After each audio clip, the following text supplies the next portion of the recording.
Hello,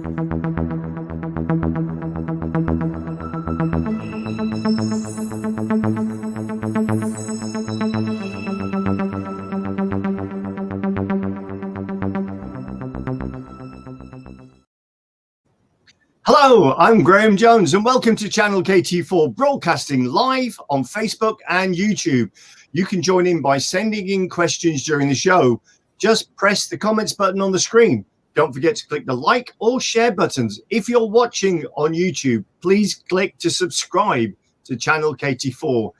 I'm so pleased to welcome to my virtual studio, Margaret Hollins, who's the chair of Epsom Civic Society.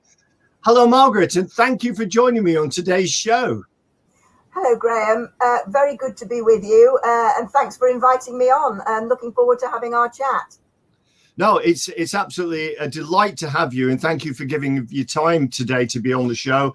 And I'm really looking forward to learning all about the Epsom Civic Society and all the great work. It's been fascinating actually doing the research, Margaret, ready for today's program. So, in essence, could you tell me just a little bit about the work of Epsom Society and the role of your committee members, of which I know there's a really good team? Yes, we've got a great team. We've got 11 committee members and 1,800 members. And a big focus for us is planning.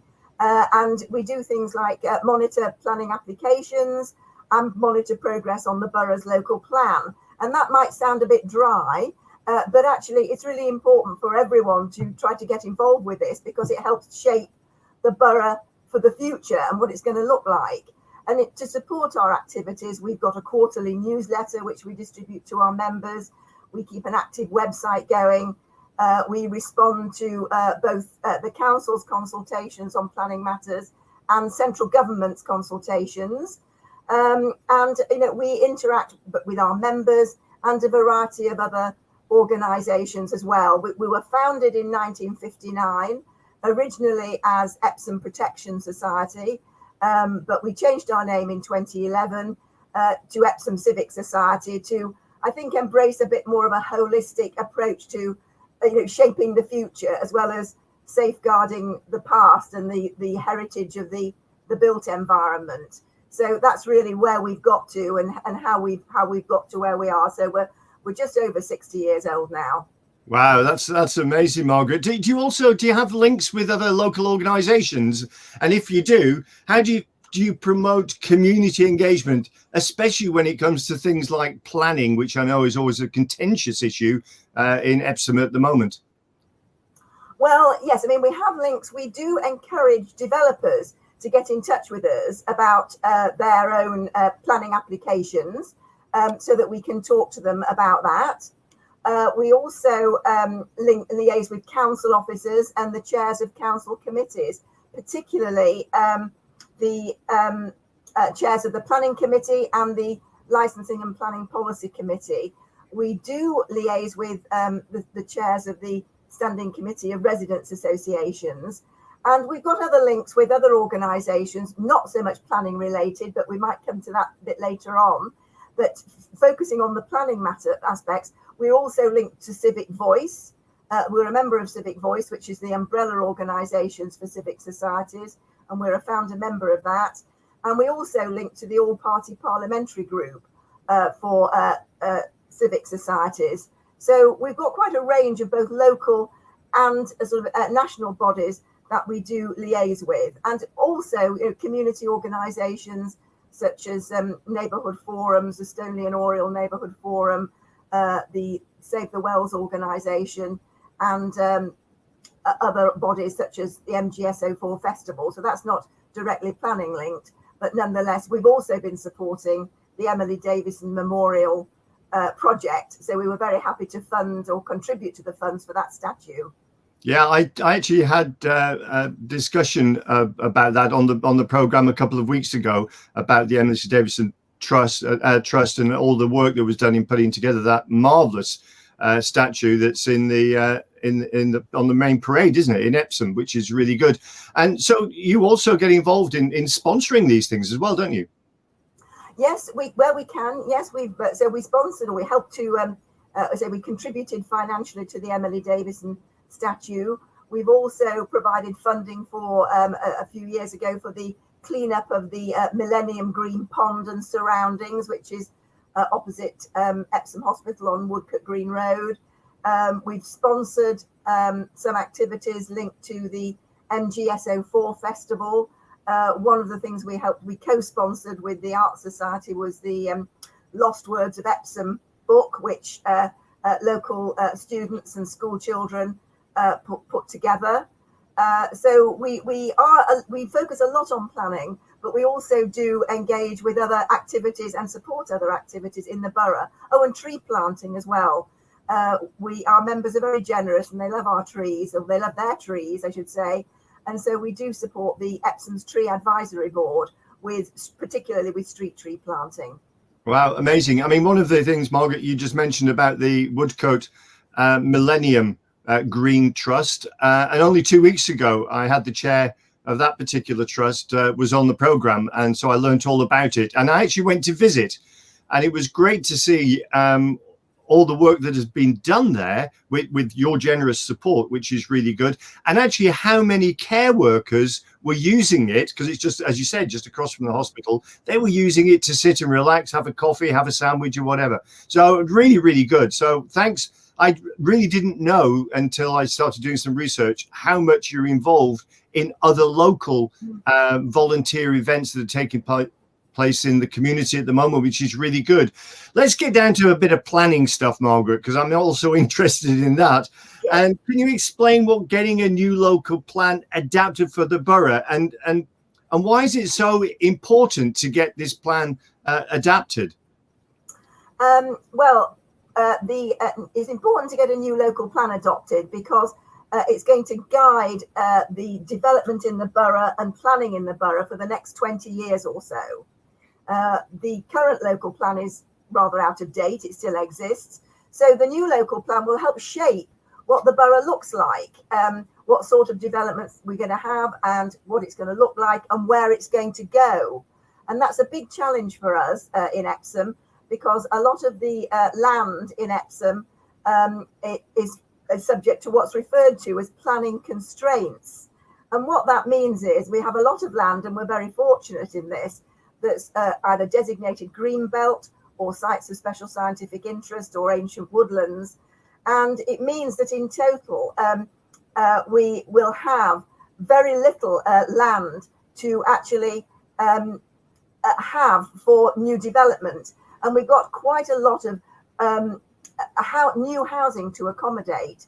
And so the big question is, where is this housing going? If it's not going on areas which have protections, environmental and other protections, where will it go? And how high will it be? And how densely will it be developed?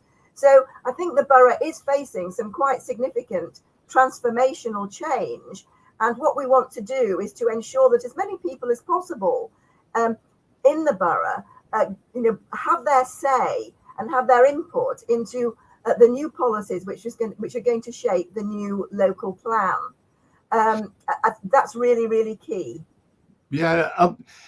Could you just clarify something for me, Margaret? I noticed in doing my bit of research that within the kind of like the Greater London plan, when it comes to heights of buildings, it's kind of limited at something like 7 to 9 stories.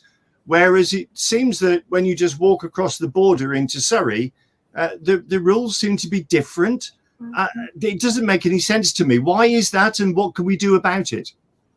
Well, that's a key question, Graham. I think you've identified something that a lot of people are very concerned about building heights, because traditionally this borough is a low-rise borough.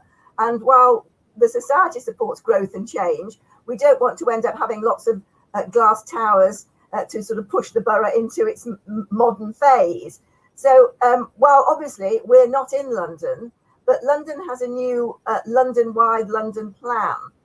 And what that means is, in terms of building heights, if individual boroughs don't have their own individual policies about tall buildings, then the London plan sets a default height limit for them, which specifies that anything over 6 stories or 18 meters is classified as a tall building. And one of the points that the society's been making to councillors and elsewhere is that if that's the default position for London boroughs, then we think we should have something similar here, because we're in a borough which we know has to grow and change, but we don't think we've got no tradition of building tall. We want to see a modern market town which cherishes its heritage but looks forward, and we do support buildings of 6 stories where contextually appropriate, but we think we have to be extremely careful in where tall buildings should go. And of course, because we've got very little land available for development and accommodating housing numbers, there is the pressure, of course, to build taller and higher. And we've had applications that originally, although they have been modified since, started off at 16 stories, and we've got one at the moment which is now down to 9 stories, but is subject to appeal, so I won't say too much more about that at the moment. But if that goes ahead, it will be the tallest building in the borough, and we'll be able to see it from miles around. And we don't think it's really in the best location to really set off and enhance existing neighbourhoods and neighbours and residents' enjoyment of life. And so we're very concerned about what the heights of buildings should be and where they should go. Okay, and I'm really on side with this, Margaret. I really do think it's important that we don't have all these tall buildings. It's not in keeping with our borough at all, and I agree with that completely. But have we got any other big planning challenges ahead for us in the borough at this particular moment in time, Margaret? Well, the big planning challenge, in addition to heights, I mean, it's linked to what I was saying in the sense that we've got housing targets at the moment from central government, although they don't like us to call them housing targets. And one of the 2 things we don't know, we've heard at the moment, so there are 2 known unknowns, if I can put it that way, Graham. We've had indications that we won't be required to develop in the green belt, and where these primary constraints and where primary constraints are as well. But if the green belt is so off limits, so to speak, where does that mean all this extra housing is going, and how will the constraints the borough has actually help to reduce these rather ambitious housing figures, which could lead to up to 11,500 houses over the next 20 years in the borough, and where they're going and what they're going to look like. And so we don't know that yet. We don't know because the draft local plan isn't out for consultation, and we'll have a greater idea of how our constraints will help to reduce those housing numbers to something more manageable. Also have an indication of where new development is going to be focused. But I think on top of all this talk about housing, which is really important, and affordability of housing is completely important. I mean, affordability is key, I think, here. But also we want to make sure that the borough doesn't just become full of housing without having opportunities for employment and to support culture and the arts. There's more to the borough than just accommodating housing, important though that is. So I think that's really, those are the 2 key factors, really. Managing this delivery of housing, what it's going to look like, where it's going, but also ensuring that we retain the borough's sort of vibrancy as a university town, a cultural hub, that employers want to come here, and that we don't lose that and just become a dormitory town linked to commuters in London. Yeah, I've got a little slide I'm going to put up here, Margaret, if you just talk us through, because this one's showing about the green belt and the against the primary constraints. So could you just explain this a little bit for us, please? Oh, yes. Well, these are taken from the borough's existing local plan. And so the slide on the left, as you're looking at, is green belt. So at the risk of stating the obvious, the area coloured green is designated green belt. And so you can see that really squeezes the rest of the borough, which is roughly diamond shaped, isn't it, in a very sort of rough and rather wiggly way. But on top of the green belt and linked to it are what are called these primary constraints, coloured pink in the next slide. And those cover things such as sites of special scientific interest, ancient woodlands, and local nature reserves and so on. I mean, we all cherish Epsom Common and so on, and the Downs and so forth. Speaking only last week to the head of planning at the council, he said that they currently estimate that 59.6% of Epsom is subject to green belt and primary constraints in total.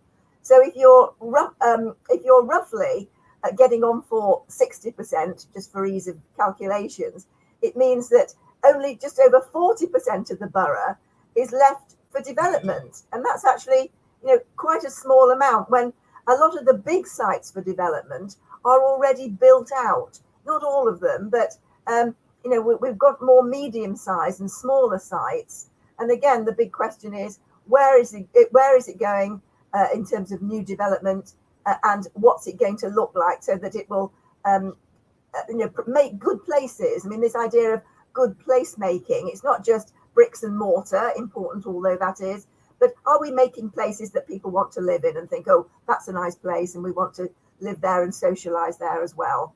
Yeah, because also, you mentioned about conservation areas, and here's another slide that you've put together, and it's all to do with the heritage. And of course, heritage is absolutely vital, for the continuation within our borough. I mean, we need to really be looking after all of this for the future.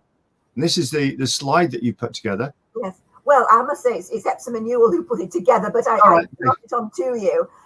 This gives an indication of the conservation areas in the borough. And just to clarify, I mean, as you rightly said, Graham, these areas relate to areas where you've got buildings and areas of historic and architectural interest. And some of these may be in the green belt, but others very often are not. They're in the town and they're in the developed areas. And so we've got Epsom and Newell have got 21 designated conservation areas at the moment, which are areas of historic and architectural interest. Part of the town centre itself is designated as a heritage area, as a conservation area. So is a lot of the area where the old mental hospital, the hospital cluster used to be. A lot of that's been redeveloped now. Areas in Stamford Green, for example, around by the pond and the cricketers pub and so on. So there are several and many areas that, because of historic buildings and the layout, have been deemed to be conservation areas. And those are areas where planning is more strictly controlled. So obviously, we don't want those to be adversely impacted with change. We want them to change sensitively. Okay, so Margaret, let me ask this question. What's the elephant in the room? Oh, the elephant in the room. Yes, we're very fond of talking about this in the society. The elephant in the room is that we don't really have enough land to accommodate the required growth. And when I say required growth, this is currently required growth that is being placed upon us by central government housing. This is a key slide. I know it looks a bit wordy, Graham, so I'll be brief. But we currently, local authorities are required to have a 5-year housing land supply. Well, the borough doesn't have it. I mean, it's not just me saying this. You can find out this information very clearly in the council's annual monitoring report. So we don't have enough land to secure a 5-year housing land supply. We're going to have to build more densely, and if we're going to build around 60 dwellings per hectare, that's going to require 164 hectares. The draft master plan, which was published, well, it hasn't been formally published, it's only in draft, which was around a couple of years ago, and said that, well, there are 46 hectares that we could be identified for development, but that leaves a shortfall of 118.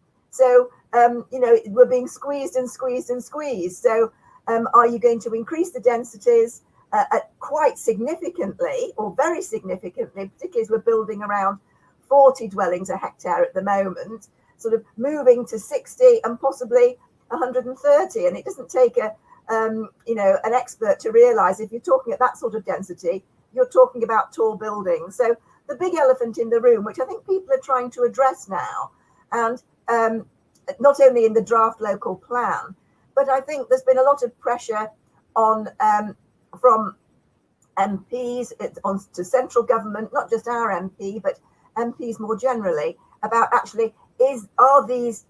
There are many local authorities with elephants in the room, and it needs to be managed, and the elephant needs to be, I think, reduced quite significantly. I think this slide, I quite like this slide because it really does tell a very clear story, or give a picture of what a hectare is, and how we would squeeze 60 dwellings into this hectare. This is the picture, and you can just see how small it is. Yeah, I mean, we've chosen this in a way at random. So we're certainly not saying that there's going to be building on Rosebery Park, but we're chosen that because Rosebery Park's a park that's fairly central, and I think most people will know where it is and what it looks like. And so 1 hectare is the size of that red box.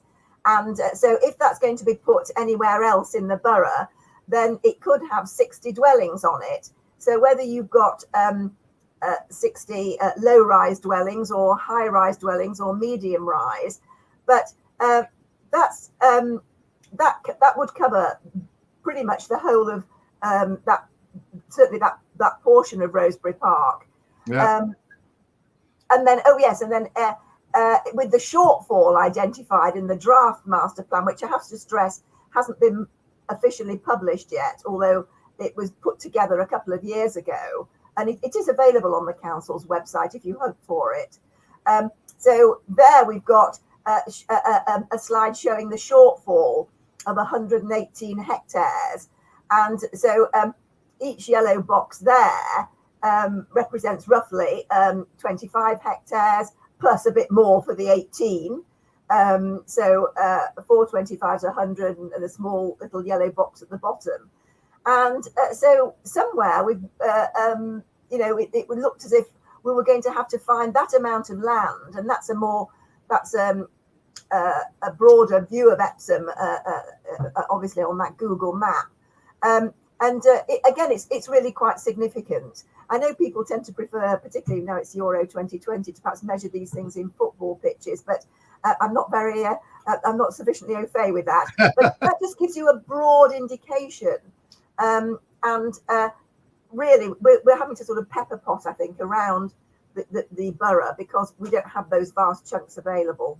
Now, this next slide, I think, is really, really important. And we're going on to, this is the more big issues, Margaret, that's coming up here. And I'm particularly interested in this because I'm concerned of the kind of like holistic view of it's okay to consider putting more houses on, but what is the impact on the environment? What's the impact on the infrastructure? Do we have the schools to cope with the extra housing?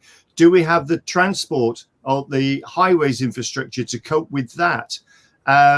Do we have amenities to support these new building clusters that are coming into the borough at this moment in time? I know that's quite a few questions for you, but I think it's coming up in this as a concern, certainly from residents in the ward where I am, which is in Cuddington.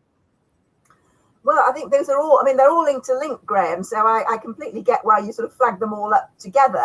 So the question is, are green belt boundaries going to change? And the answer is we don't know, although current indications, certainly feedback via our MP, is that we would not be required to develop on green belt. I must just say at this point, very briefly, that green belt is really an urban containment policy.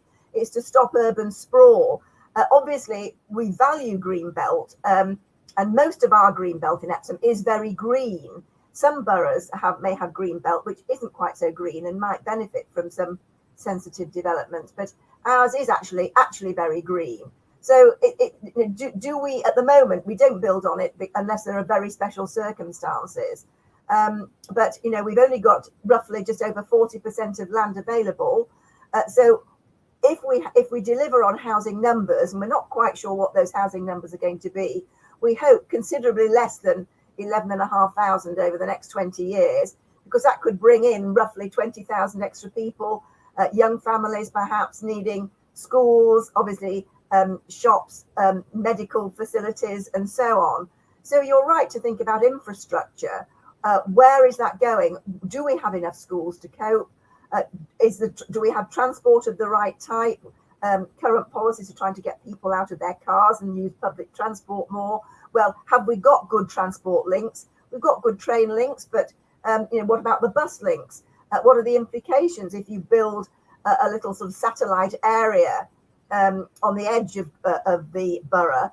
Can people actually get in then? Effectively, can they use public transport, or will they say, well, actually, it's very difficult for me, I have to use my car? Understandably. No, I really do agree. But how can we, Margaret, can we go about trying to reshape Epsom's future together? Is there anything that our viewers can get involved with and do to help? I think you've put together a nice little slide which I'm going to pop up for you so that people can see this as well.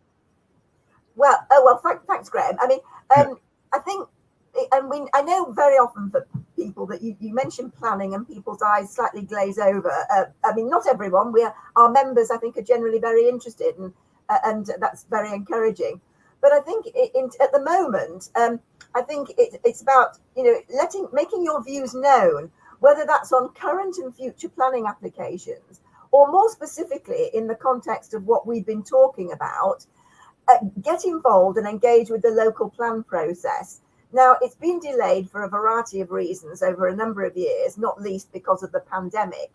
And the next consultation coming up is scheduled to be in November of this year. So starting in November, I don't have the exact date yet, but starting in November and running through to January 2022, there's going to be a public consultation, and that's an opportunity to let the council have your views, whether it's on your views about the need for more affordable or indeed social housing, or the need for better bus connections, or whatever your views are.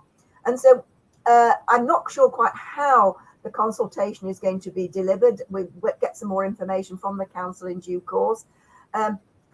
Very often, certainly pre-pandemic, there would be displays, whether it's in the marketplace or at Bourne Hall or other church halls and so on. I imagine there'll be some virtual consultations, following the pandemic. But we would say to please make your views known, because it's only really if you can to get people engaging in planning and to get involved. Your views really then can help shape local plan policies into the next sort of 15, 20 years or so, and influence what goes on. I think it's really important that people do engage. I know that it's not the top subject with the world of planning, but what we don't want to do is turn our wonderful borough into a kind of like an urban collection of concrete and housing and everything else like that. We want to keep our open spaces. We want people to be able to move around and do all those things. But Margaret, besides planning, the Epsom Civic Society gets involved in other activities, I believe. If you could tell me something, I mean, in normal times, of course, because where this is slightly changed, but hopefully we're going to get the light is going to be end of the tunnel, and maybe you can get involved in some social events or even outings. I mean, have you been doing that in the past? We have, yes. Pre-pandemic, we used to do, we did that with for example, our activities are underpinned by our wonderful road representatives who deliver by hand our newsletter. It is available electronically as well, and we do email it to members. But our road representatives are a real backbone of the society. So we have a social event for our road representatives, a buffet supper, which they can all get together and we can really thank them specifically. We have guided walks, and in fact, fingers crossed, we're hoping for our first guided walk on the 4th of July. So to look at some of the heritage buildings in Ewell. Obviously, that's not been possible for many months now, but we're hoping one on the 4th of July.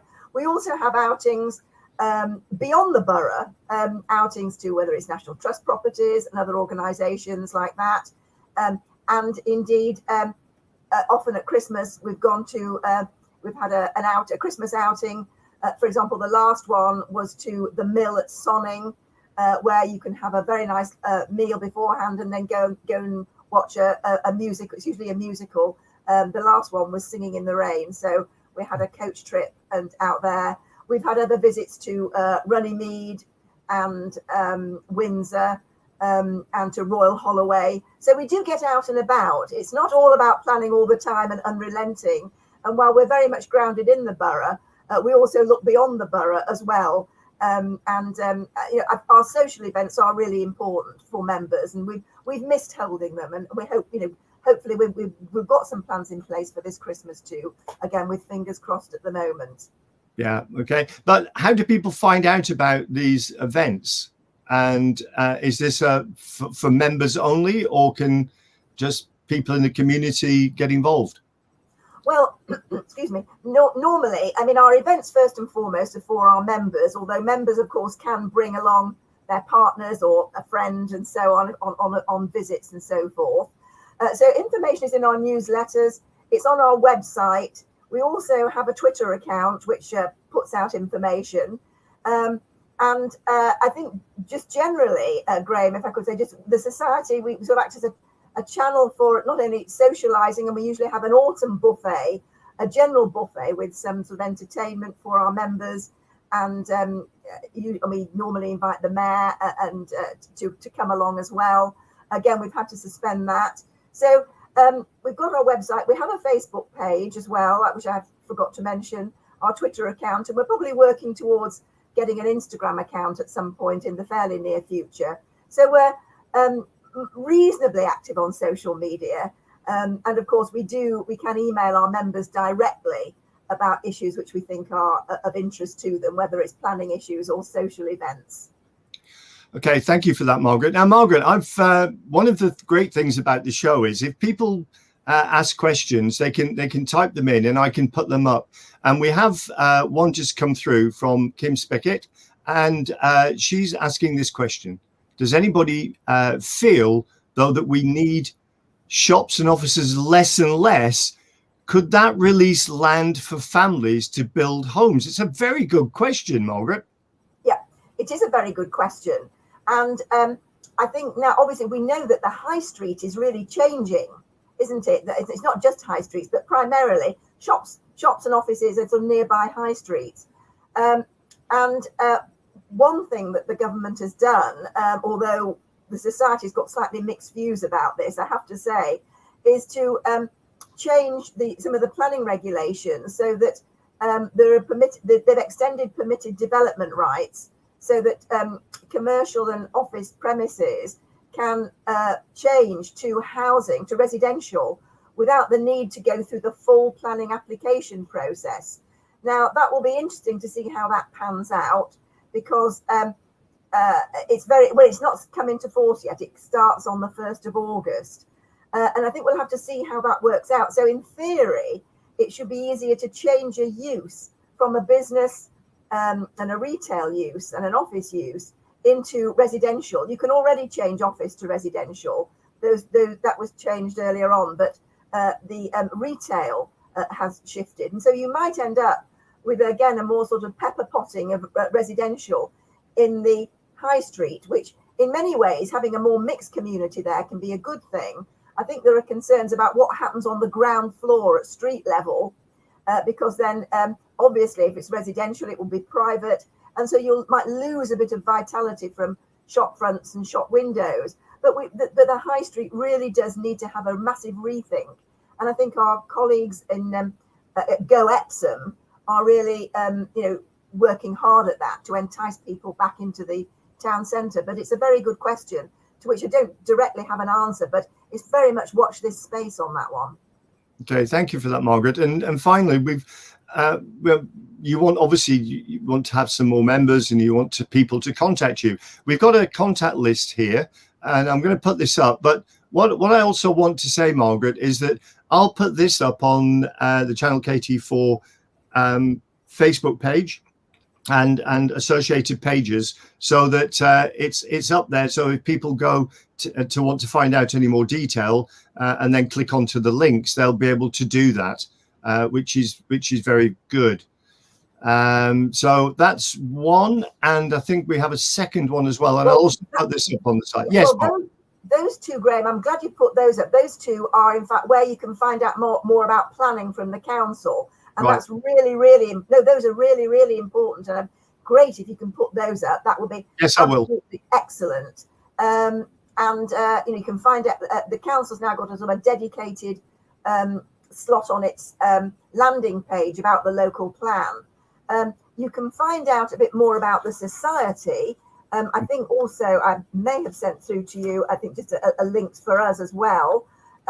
So we're on our contact details. We're epsomcivicsociety.org.uk. With our email, we've got a general email, which is info@epsomcivicsociety.org.uk. There we are. And we're on Twitter as well. So if you were to email info@epsomcivics.org.uk, we can respond. Check it on our website. Obviously, we've got contact and our extended contact details are there. And so please do get in touch with us. I mean, again, I would just say if people are thinking, oh, I'm not sure how much time I've got, or I'm a bit hesitant about getting involved in planning, then the society can act as a channel for you between your and sort of relay your concerns, linking it to the local plan consultation, to in respect of local planning applications. We can act as a channel. We're not expecting everybody to do it all. That's really one of the reasons why we're here, to act as a channel. And obviously, we're very pleased we've got 1,800 members. We look for, we're not exclusive at all. We welcome more membership, because with more members, our voice is stronger. I mean, we are listened to, and we do engage quite extensively with local councillors, chairs of planning committees, and so on, and with our MP. And so the more members that we do have, the stronger our voice will be.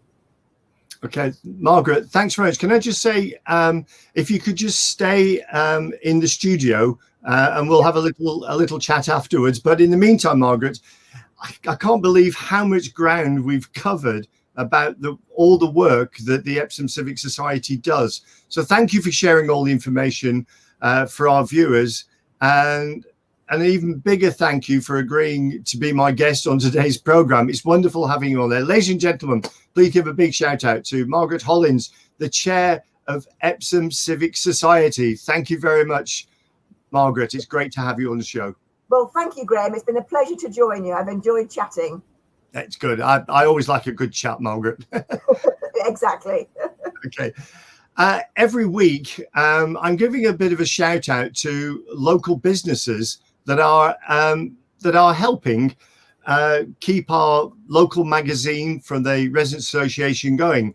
And one of them is the Hybrid Premium Limited. So I'm giving a big shout out for them. And I just want to be able to thank them for all the support they've given to the Cuddingtonian, our local magazine. So a really, really big thank you, guys, for everything that you've been doing. It's really good. This is Graham Jones, and join me next Tuesday here on Channel KT4, where I'll be discussing more local issues. Until then, stay safe and bye now.